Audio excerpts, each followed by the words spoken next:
So, Lisa, my first question to you is that the match we just witnessed, what was that, and how do you what is the best way to summarize this match? Yeah, it was an incredible 50 over game. Sometimes you don't need all the hard hitting and 250, 300 runs. Sometimes the lower scores make it interesting. I thought England bowled exceptionally well, having lost the first one-day international, and to bowl Australia out for 180. They needed to get off to a good start. Unfortunately, that didn't happen in Australia. As soon as the Australians were able to pry open the door, they could sense that England were struggling with the pressure, the tensions, more dot balls. I didn't think we were going to get it even into 45 over mark. I thought the Australians needed to pick up 10 wickets before that, but they did.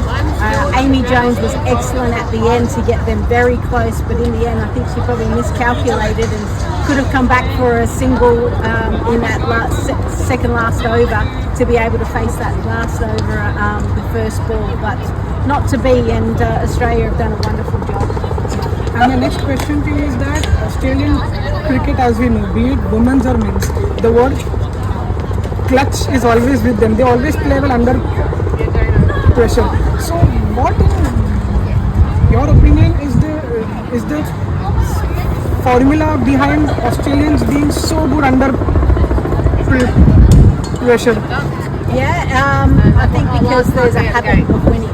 So they believe they can win from any situation. So even if there was 3 wickets required and 3 runs, there'll still be a belief that they can win. And when you have that kind of belief and you see the other team kind of falter, tense up, those type of things, that's when the Australian team tends to jump all over it. We saw a prime example there. Right. And my next question to you is that, if you were to pick 3 or 4 best players in the world in women's cricket at the moment, who would you pick? Yeah, it's tough. There's some amazing players out there from a lot of countries. Hayley Matthews has been pretty exceptional for the West Indies. Nat Sibber-Brunt, we know what she's able to do, and then literally the GOAT, Elise Perry. She got 60 today in a low-scoring affair, so it just shows you the class of her. But seriously, you could add probably another 4 or 5 players there. There's some great players out there in the women's game, which is exciting to see. Thank you. And my last question to you is that you have covered games in India and Australia, and as we know, right now the women's T20 league in India is slowly gaining attention. So, in your opinion, what do you think is the best way for WPL to be there?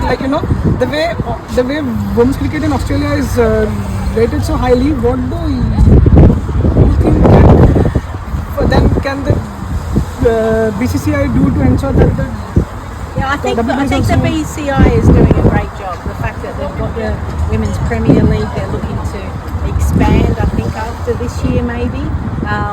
So they're building the foundations correctly. State cricket, there's a lot of females playing state cricket, obviously in the different zones and conferences. So more opportunities for those players, and then more opportunities for India.